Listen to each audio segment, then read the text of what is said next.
जिंदाबाद जिंदाबाद जिंदाबाद অমিত শ্বাহে গো বেক ধ্বনিৰে উত্তাল হ'ল আজি মাৰ্ঘেৰিটা টাই আহোম যুৱ পৰিষদ মাৰ্ঘেৰিটা সমজিলা সমিতি আৰু মহিলা পৰিষদৰ অৰ্ধশতাধিক সদস্যাই কলা পতাকা প্ৰদৰ্শনেৰে কৰিলে এই প্ৰতিবাদ। উল্লেখ্য যে টাই আহোম যুৱ পৰিষদ কেন্দ্ৰীয় সমিতিৰ আহ্বান মৰ্মে টাইপাৰ মাৰ্ঘেৰিটা সমজিলা সমিতি আৰু টাই আহোম মহিলা পৰিষদে কেন্দ্ৰীয় গৃহমন্ত্ৰী অমৃত শ্বাহ অসম ভ্ৰমণৰ বিৰোধিতাৰে কলা পতাকা প্ৰদৰ্শন কাৰ্যসূচী ৰূপায়ণ কৰে। দিন 11:20 মাৰ্ঘেৰিটা সমজিলাৰ অন্তৰ্গত উত্তৰ মাৰ্ঘেৰিটা ৰংগমঞ্চত এই প্ৰতিবাদী কাৰ্যসূচী ৰূপায়ণ কৰে। নৰেন্দ্ৰ মোদী মুৰ্দাবাদ, অমিত শ্বাহ গো বেক, কেন্দ্ৰীয় গৃহমন্ত্ৰী গো বেক, টাই আহোম যুৱ পৰিষদ জিন্দাবাদ, নো ST নো ভোট আদি প্ৰতিবাদী শ্লোগানেৰে পৰিৱেশ উত্তাল কৰি জনগোষ্ঠীটোক ST প্ৰদান নকৰা পৰ্যন্ত ক্ষান্ত নাথাকো বুলি উল্লেখ কৰে। ইপিনে বিজেপি চৰকাৰখনে টাই আহোম জনগোষ্ঠীটোক জনজাতিকৰণ দিয়াৰ নামত প্ৰলোভন দি অহা বুলি অভিযোগ তুলি অনাগত দিনত ভোট বৰ্জনৰ দৰে সিদ্ধান্ত ল'ব বুলিও সকীয়াই দিয়ে সমিতিৰ মাৰ্ঘেৰিটা সমজিলা সভাপতি অজিত বেজবৰুৱাই।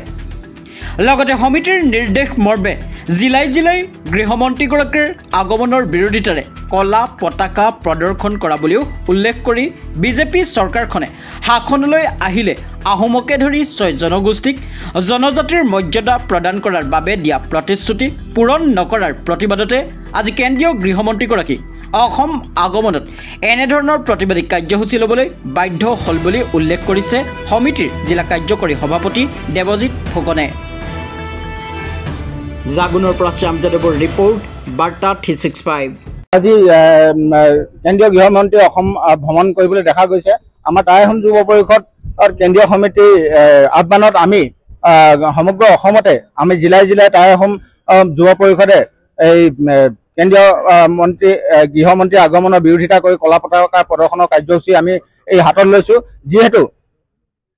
যিহেতু আমাৰ টাই আহোম জনগোষ্ঠীটোক বিজেপি চৰকাৰ শাসনলৈ অহাৰ পূৰ্বে প্ৰতিশ্ৰুতি দিছিলে যে আমাৰ 6 জনগোষ্ঠী আহোমকে ধৰি 6 জনগোষ্ঠী জনজাতি মৰ্যাদা প্ৰদান কৰিম, কিন্তু এই তেখেতলোকে এই কোনো ধৰণৰ আজিলৈকে কাৰ্যসূচী হাতত লোৱা আমি পৰিদৰ্শন হোৱা নাই।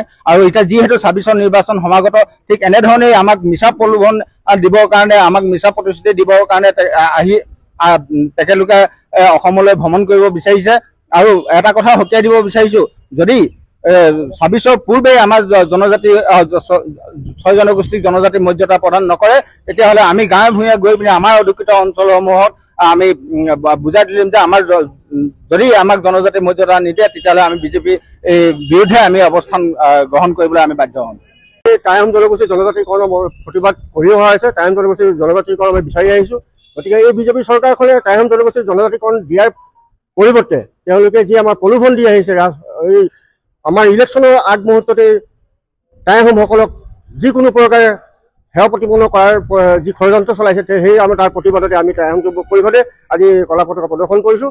আৰু অনাগত দিনত আমি বিজেপি চৰকাৰখনক সকীয়াই দিব বিচাৰিছোঁ যে টাই আহোম জনগোষ্ঠীক যদি জনজাতিকৰণ নিদিয়ে, অনাগত দিনত আমি ভোট বৰ্জন কৰাৰ পৰ্যন্ত আমি কৰিবলৈ বাধ্য হ'ম। প্ৰতিবাদবিলাক প্ৰায় মাজে মাজে হৈ থাকে, কিন্তু কথা হ'ল যে এতিয়া যি ইলেকশ্যনৰ বতৰ চলি আছে, ইলেকশ্যনৰ আগমুহূৰ্তত ৰাজনীতিৰ বিভাগবিলাকে, চৰকাৰখনে যি আমাক জনগোষ্ঠীটোক একে সেৱা প্ৰতিপন্ন কৰাৰ যি ষড়যন্ত্ৰ বা জাতিটোক যে একেবাৰে প্ৰতাৰণা কৰিছে, তাৰ প্ৰতিবাদতে আমি এই ইলেকশ্যনৰ আগমুহূৰ্তত কৰিবলৈ আমি কিছুমান পদক্ষেপ হাতত ল'বলগীয়া হয়। আগত যিমানেই আমি প্ৰতিবাদ কৰি আহিছোঁ, আমি দিল্লীতো কেইবাবাৰ ধৰ্ণা দিছোঁ, যন্ত্ৰ মন্ত্ৰত, গুৱাহাটীতো দিছপুৰ ঘেৰাও কৰিছোঁ, অথচ তেওঁলোকে কোনো কাণসাৰ নিদিয়ে। গতিকে ইলেকশ্যনৰ আগমুহূৰ্তত তেওঁলোকৰ যি চিন্তাধাৰা, সেই চিন্তাধাৰাটো সলনি কৰিবৰ বাবে এই টাই আহোম যুৱ পৰিষদে এইটো সময়ত আমি কাৰ্যসূচী পালন কৰিছোঁ।